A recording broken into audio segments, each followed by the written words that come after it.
오늘 읽어주시는 하나님 말씀 마태복음 13장 24절에서 30절, 36절에서 43절의 말씀 같이 함께 보도록 하겠습니다.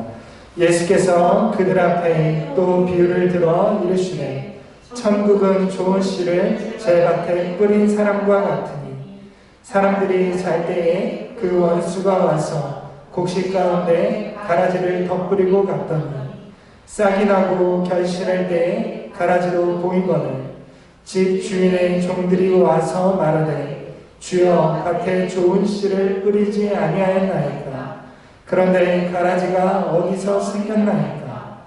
주인이 이르되 원수가 이렇게 하였구나. 종들이 말하되 그러면 우리가 가서 이것을 뽑기를 원하시나이까. 주인이 이르되 가만두라. 가라지를 뽑다가 곡식까지 뽑을까 염려하노라. 둘 다 추수 때까지 함께 자라게 두라. 추수 때에 내가 추수꾼들에게 말하기를 가라지는 먼저 거두어 불사르게 단으로 묶고 곡식은 모아 내 곡간에 넣으라 하리라. 36절입니다. 이에 예수께서 무리를 떠나사 집에 들어가시니 제자들이 나와 이르되 밭에 가라지의 비유를 우리에게 설명하여 주소서.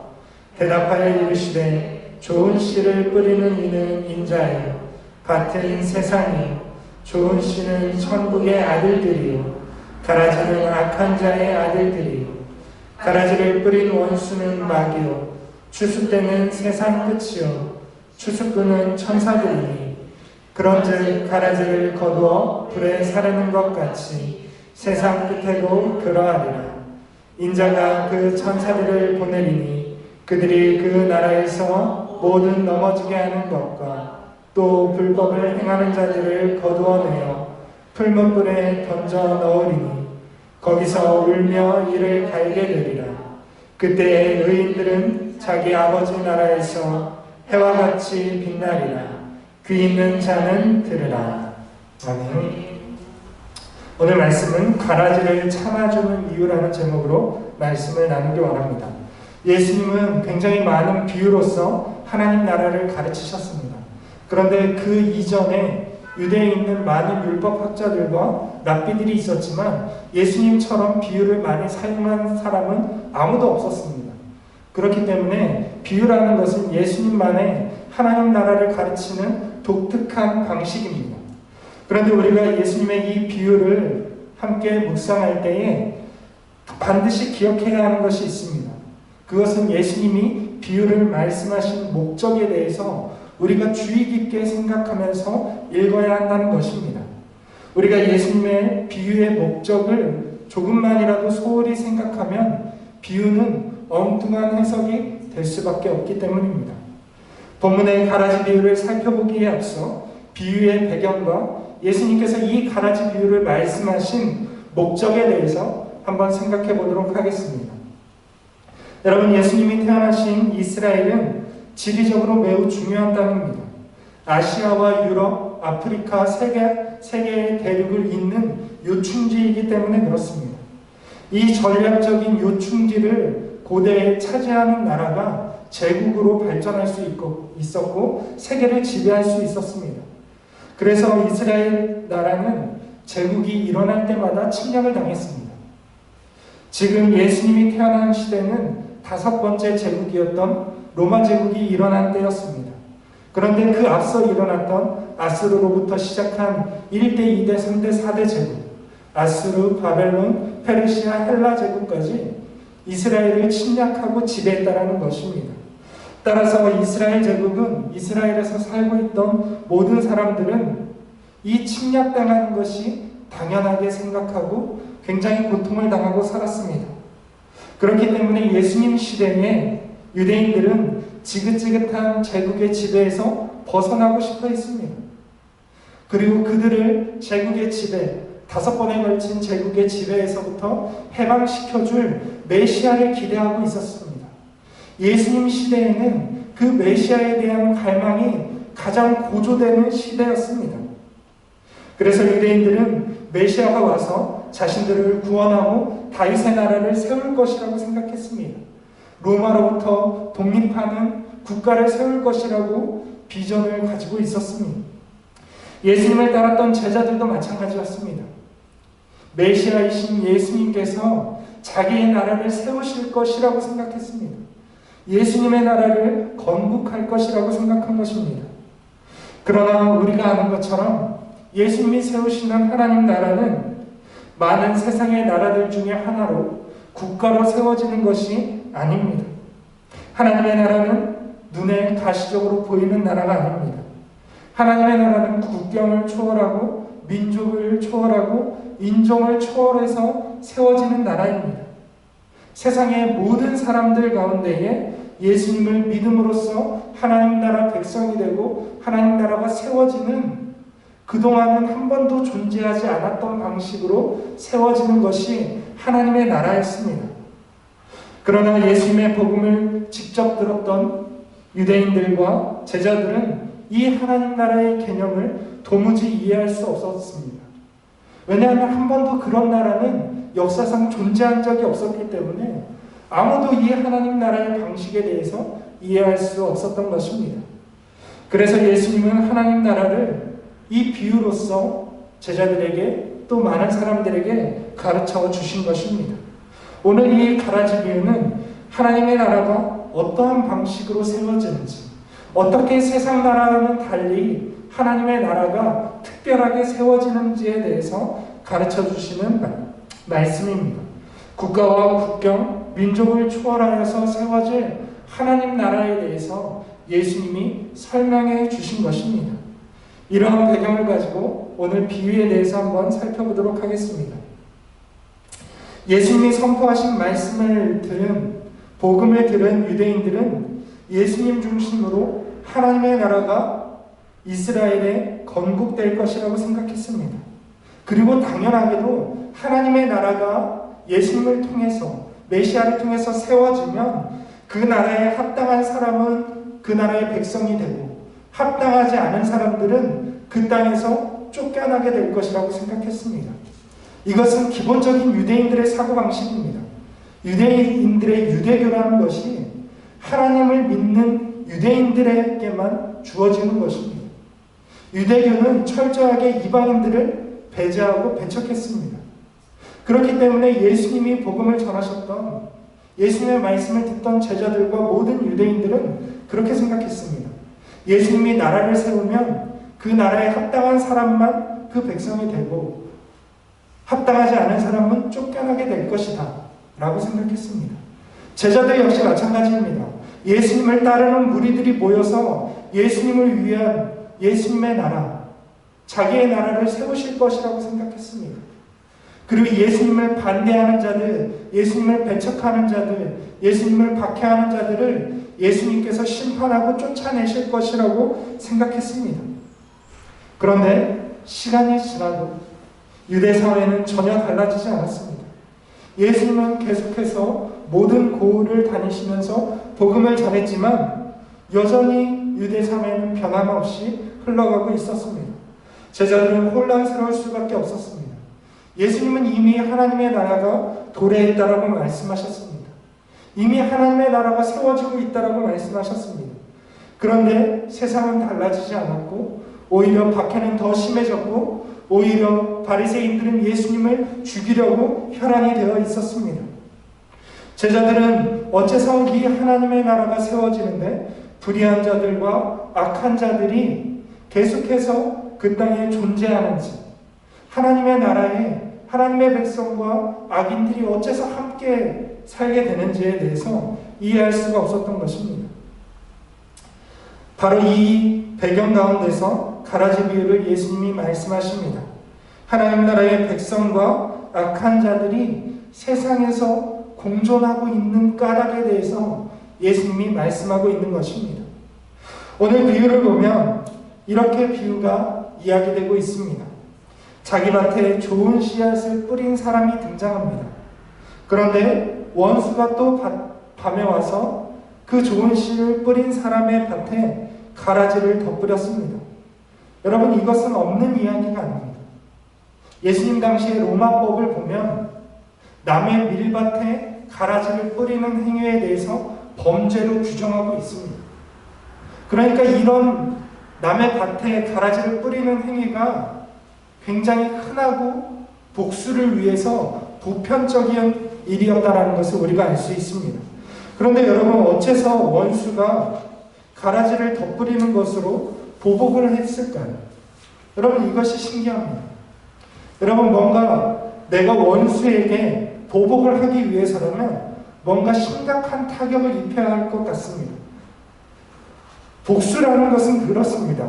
원수에게 심각한 타격을 주는 것이 복수입니다. 그런데 여러분, 가라지를 밀밭에 덧뿌리는 것은 복수치고는 굉장히 치졸합니다. 원수에게 복수를 하는데 피해 복수도 아니고 심각한 경제적인 타격을 주는 것도 아니고 몰래 밤에 가서 가라지를 덧뿌리는 것이 복수가 될 수 있을까요? 여러분, 이것은 당시의 개념을 우리가 생각하면 이것이 얼마나 심각한 타격인지에 대해서 우리가 알 수 있습니다.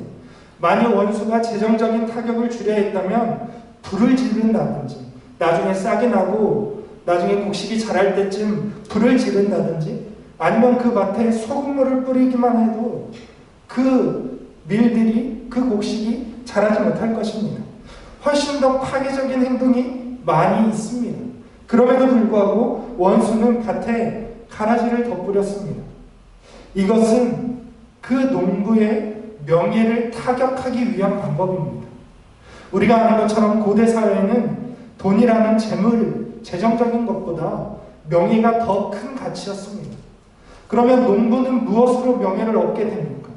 여러분, 농부가 명예를 얻는 것은 좋은 밭에서 좋은 결실을 얻음으로써 농부는 명예를 얻게 됩니다. 농부가 농사를 열심히 지어서 사람들이 볼 때에 열정을 다해서 곡식을 키워내면 농부는 그것으로 하나님이 주시는 명예를 얻게 되는 것입니다. 그런데 가라지를 덧뿌렸습니다. 그러면 어떻게 됩니까? 나중에 곡식이 처음 자랄 때는 티가 나지 않습니다. 가라지와 곡식이 거의 비슷하게 자랍니다. 그런데 나중에 곡식이 결실할 때 되면 가라지는 훨씬 더 크게 되고, 그리고 그 가라지를 통해서 이 밭이 얼마나 형편없이 관리됐는지가 드러나게 되는 것입니다. 원수가 가라지를 덧뿌리는 것은 그렇습니다. 농부의 명예를 타격하는 것입니다. 이 농부의 밭을 보라는 것입니다. 얼마나 게으르면 이렇게 가라지를 놔두고 관리하지 않고 이 밭이 이렇게 관리되지 않은 채 방치됐다라는 것으로 명예를 공격하는 것입니다. 밭에 가라지가 많이 자라면 게으른 농부가 됩니다. 농부의 명예에 심각한 손상이 가져오게 되는 것입니다. 원수는 바로 이것을 노리면서 가라지를 뿌리는 것입니다. 여러분, 그렇다면 오늘 이 비유에 대한 예수님의 해석에 대해서 우리가 살펴보겠습니다. 좋은 씨앗을 자기 밭에 뿌리는 분이 예수님이라고 예수님은 해석해주고 있습니다.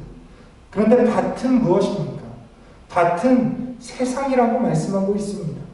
여러분, 세상은 예수님의 것임을 우리가 알 수 있습니다. 세상에 죄악이 관여하고 세상에 죄인들과 악인들이 득실거리는 것 같지만 예수님은 여전히 세상이 내 것이라고 주장하고 있습니다. 왜냐하면 하나님께서 세상을 창조하셨기 때문에 하나님의 것입니다. 예수님은 세상을 창조하신 삼위일체 하나님이시기 때문에 세상이 내 것이다 라고 말씀하십니다. 그래서 예수님은 자기 밭, 세상에, 자기가 창조하신 세상에 좋은 씨를 뿌리는 분이십니다. 그런데 원수가 와서 가라지를 뿌립니다. 원수는 누구이겠습니까? 사탄입니다.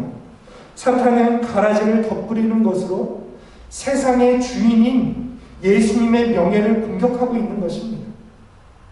여러분, 세상이 예수님의 것입니다.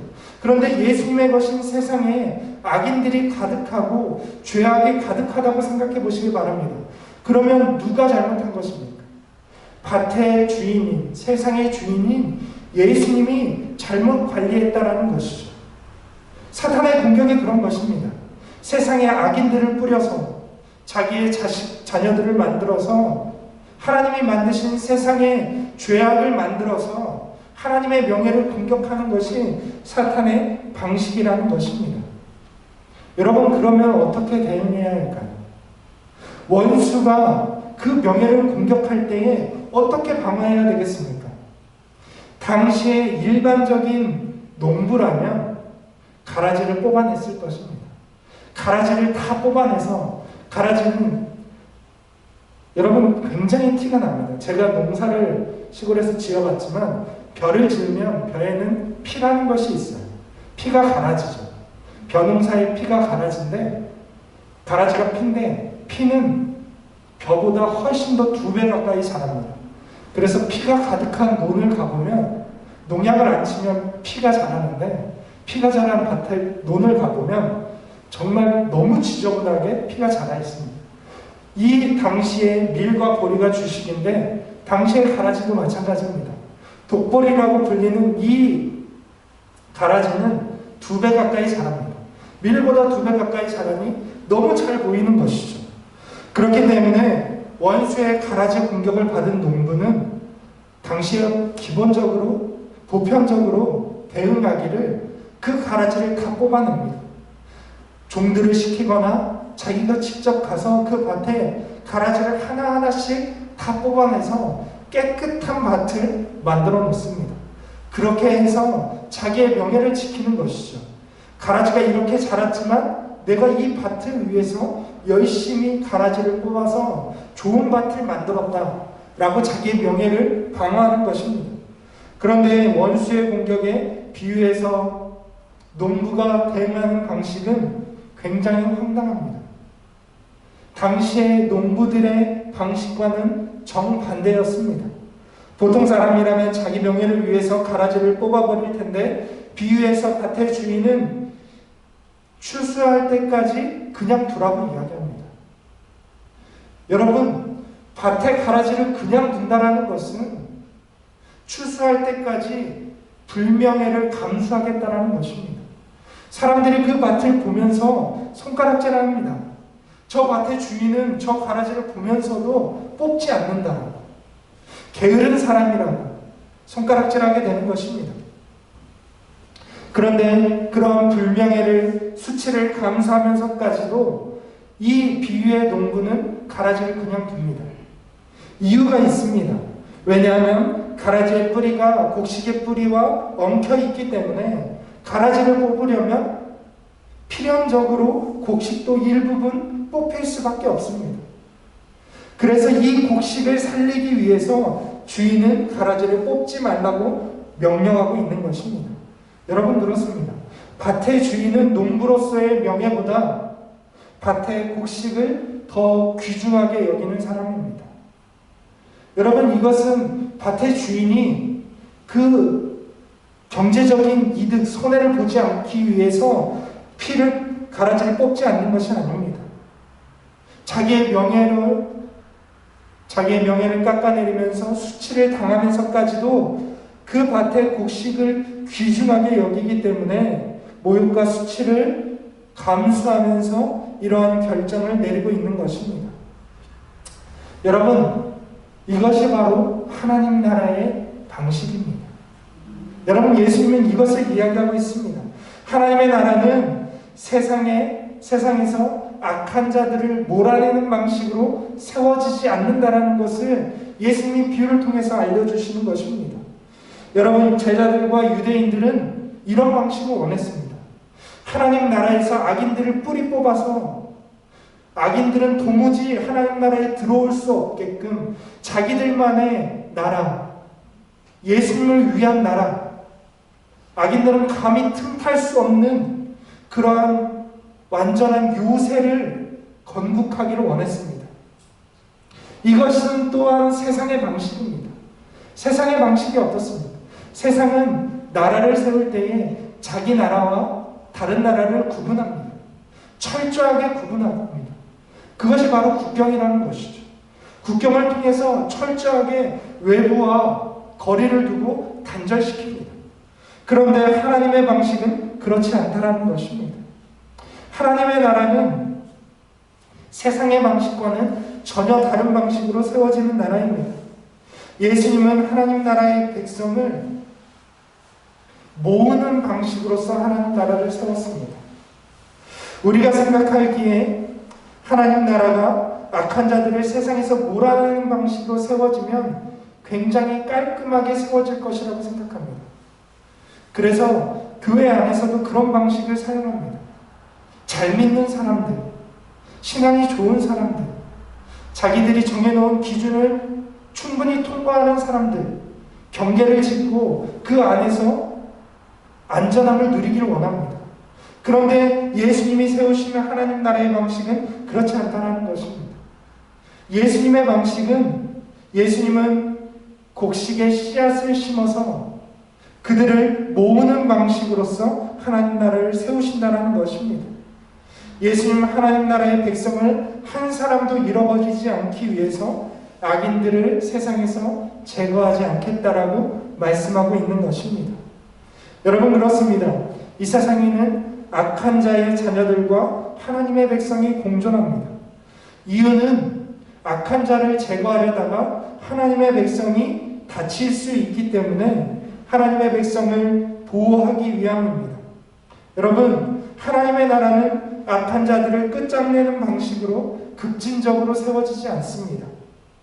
만일 그랬다면 아마 예수님이 복음을 전하셨을 때에 아무도 구원받지 못했을 것입니다.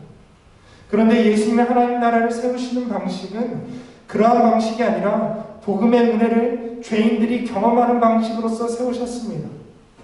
예수님은 죄인들에게 복음을 전하시고 은혜를 베푸심으로써 그 은혜를 경험한 자들이 하나님 나라에 들어올 수 있게끔 하셨습니다. 예수님은 악한 자들을 죽이는 것이 아니라 오히려 악한 자들의 손에 죽임당함으로써 세상을 구원하는 방식을 택하셨습니다. 세상이 도저히 생각할 수 없는 방식이라는 것입니다. 이 놀라운 은혜의 방식이 자기 백성을 위하는 예수 그리스도의 방식이라는 사실입니다. 여러분, 그렇습니다. 이 은혜의 방식으로서 우리가 구원을 얻은 줄로 믿습니다. 예수님께서 만일 이 땅에 오셔서 자기 밭에 오셔서 자기가 창조한 세상에 오셔서 악인들을 송두리째 뽑아낸다라면 이 땅에는 그 어떠한 사람도 존재할 수 없었을 것입니다. 그러나 예수님은 그러한 방식이 아니라 죄인들에게 은혜를 베푸심으로써 하나님 나라에 들어올 수 있는 새로운 길을 열어놓으셨습니다. 그것이 우리 주님의 은혜의 방식인 줄로 믿습니다. 여러분, 어째서 가라지를 뽑지 않았습니까? 그것은 바로 자기 백성을 구원하기 위해서 예수님께서 친히 수치를 감수하면서까지도 가라지를 뽑지 않은 것입니다. 그러나 오늘 예수님의 말씀을 보면, 비유에 대한 해석을 보면 추수 때에는 그렇지 않다는 것을 알 수 있습니다. 마지막 때에 세상의 끝에서는 상황이 달라지고 있습니다. 세상 끝에서는 가라지를 거두어서 단에 묶어서 불사르게 될 것이라고 말씀하고 있습니다. 걸려 넘어지게 하는 것과 불법을 행하는 자들을 다 거두어서 풀무불에 던져 넣겠다라고 말씀합니다. 여러분, 그렇습니다. 하나님의 나라는 끝까지 악인을 용납하는 나라는 아닙니다. 하나님의 나라는 완성을 향해서 점진적으로 천천히 나아가는 나라입니다. 여러분, 우리가 악인들을 향해서 어째서 하나님의 나라, 하나님이 창조하신 이 세상에 악인들이 가득할 수 있는가? 라고 생각하겠지만 하나님의 나라는 천천히 완성을 향해서 나아가고 있습니다. 악인들은 하나님의 나라에서 결국에 멸절되고 말 것입니다. 비록 지금은 하나님의 백성을 위해서 예수께서 참아주고 계시지만 마지막 때에 예수님이 재림하실 때에는 모든 불법을 행하는 자들은 다 풀무불에 던져지고 말 것입니다. 여러분, 그렇습니다. 예수님은 바로 그것을 말씀하고 있습니다. 악인들의 형통을 우리가 부러워하는 것이 아니라 은혜로서 하나님 백성 되었음을 감사하시기를 바랍니다. 우리가 또 그 하나님의 나라를 꿈꿀 수 있기를 원합니다. 하나님의 나라는 지금도 점진적으로 전진하고 있습니다. 지금도 예수님은, 하나님 나라를 세우신 예수님은 지금도 그 나라의 백성을 모으고 있습니다. 세상의 끝날까지 예수님은 자기 백성을 모으시는 분이십니다. 곡식을 추수하는 분이십니다. 자기 백성을 모으시는 그 예수님의 모든 계획과 행하시는 일들 위에 저와 여러분들이 함께 동참할 수 있기를 원합니다. 하나님 나라가 확장될 수 있도록, 하나님 나라 백성이 또 하나님 나라에 참여할 수 있도록 저와 여러분들이 하나님의 나라를 위해서 함께 수고하는 저와 여러분들 될 수 있기를 주님의 이름으로 축원을 드립니다.